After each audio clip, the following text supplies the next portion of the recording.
Assalamualaikum warahmatullahi wabarakatuh. Selamat berjumpa kembali dengan channel ini yang selalu membahas alur cerita Samudra Cinta. Sepertinya cinta akan dirawat di rumah sakit yang lebih besar. Sementara itu Erik tertangkap dan dijebloskan ke penjara. Namun kepada yang baru bergabung, jangan lupa like, komen, serta subscribe-nya ya sob, serta aktifkan lonceng notifikasinya. Terima kasih.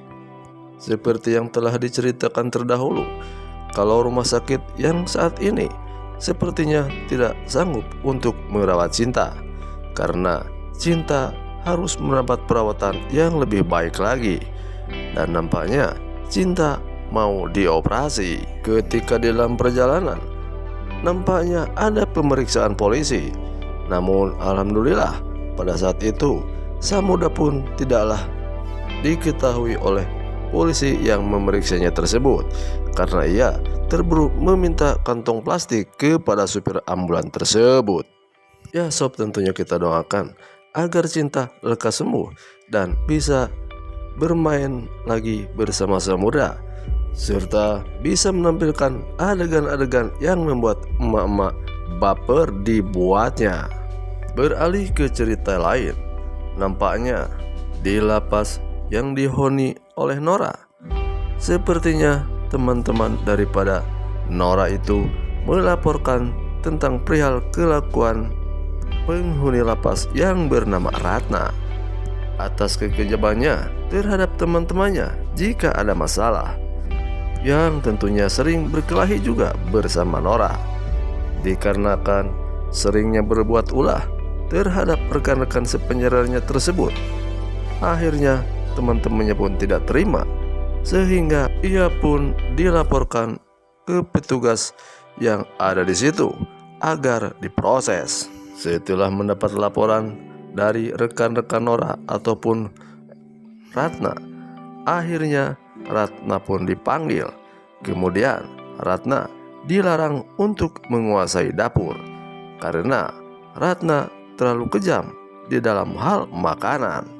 Yang pastinya Ratna sering mengerjain orang lain ketika dia tidak senang terhadap orang itu.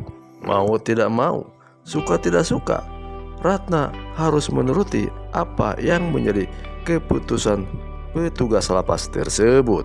Sementara itu di sisi lain, Erik nampaknya terciduk oleh Sapam ketika ia sedang berada di tempat penyimpanan barang-barang antik dan yang cukup berharga. Entah apa yang akan dilakukan oleh Erik bersama Bella saat itu.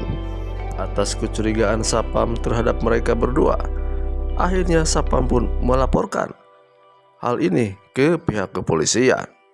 Sudah pasti mereka akan diciduk, karena keberadaan di situ pun sepertinya dia pun mempunyai maksud-maksud tertentu, yang tentunya kita juga tidak tahu apa daripada maksud Erik tersebut. Ketika digelandang oleh Sapam untuk menuju ke kantor polisi, nampaknya Bella bersama Erik pun menolak jika ia harus ditahan. Namun sepertinya inilah jalan menuju apesnya Erik bersama Bella, karena sudah banyak dosa-dosa yang ia lakukan terhadap orang lain. Bahkan ia pun sering menghilangkan nyawa orang lain demi untuk kepentingannya sendiri. Sepertinya karma sudah tiba saatnya kepada Erik ataupun Bella. Akhirnya mereka berdua pun dimasukkan ke dalam tahanan sebelum proses sidang berikutnya. Sampai-sampai Bella pun menangis jika ia dimasukkan ke tahanan, karena ia merasa di tahanan itu jelas tidaklah enak. Namun apalah daya, karena itu semua atas perbuatannya dia sendiri. Di sisi lain, Erik pun sama. Sepertinya dia pun tidaklah suka dimasukkan ke tahanan. Ketika baru saja beberapa saat ia masuk tahanan, rupanya Erik pun disambut hangat oleh teman-teman yang ada di tahanan tersebut. Ternyata hal yang tidak diduga-duga pun terjadi kepada Erik. Ternyata ia pun bertemu musuhnya ketika di luar penjara. Memang, sepertinya Erik pun tidak merasa berdosa terhadap orang itu. Namun, orang itu ada kaitannya dengan kakaknya yang berhubungan dengan Erik. Karena Erik telah memanfaatkan kakaknya untuk melakukan sesuatu hingga nyawa orang melayang. Kemudian Erik pun melakukan sesuatu terhadap kakaknya orang tersebut agar rahasianya tidaklah bocor, sehingga orang tersebut pun dilenyapkan oleh Erik. Dan sekarang tiba saatnya untuk Erik merasakan tentang pahitnya hidup di penjara, apalagi ketika ia bertemu dengan musuhnya sendiri. Setelah orang itu menjelaskan tentang perkara yang dialami oleh Erik beberapa tahun yang silam terhadap kakaknya tersebut, akhirnya Erik pun dibully oleh beberapa orang di dalam penjara hingga ia babak belur dibuatnya. Dan itulah ganjaran daripada kejahatan yang ia lakukan selama ini. Nampaknya itu ganjaran yang belum seberapa yang dirasakan oleh Erik tersebut. Pada saat ini adalah baru tahap perkenalan. Untuk selanjutnya, sepertinya kakak daripada yang dibunuh akan terus membuli daripada Erik, dan bisa jadi ia pun akan dilaporkan kepada polisi atas perbuatan yang pernah dilakukan kepada kakaknya itu. Dan seandainya demikian, akan semakin berat saja hukuman Erik untuk kedepannya. Dan semoga emak-emak pun merasa puas ketika terlihat kalau Erik bersama Bella masuk penjara.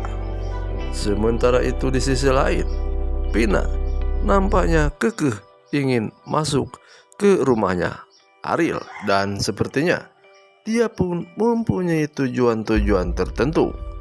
Meskipun Ariel tidak suka jika ia menjadi babysitter di rumahnya Ariel, namun Alan kekeh agar Pina yang menyamar menjadi Fitri untuk menjadi babysitter Alan itu.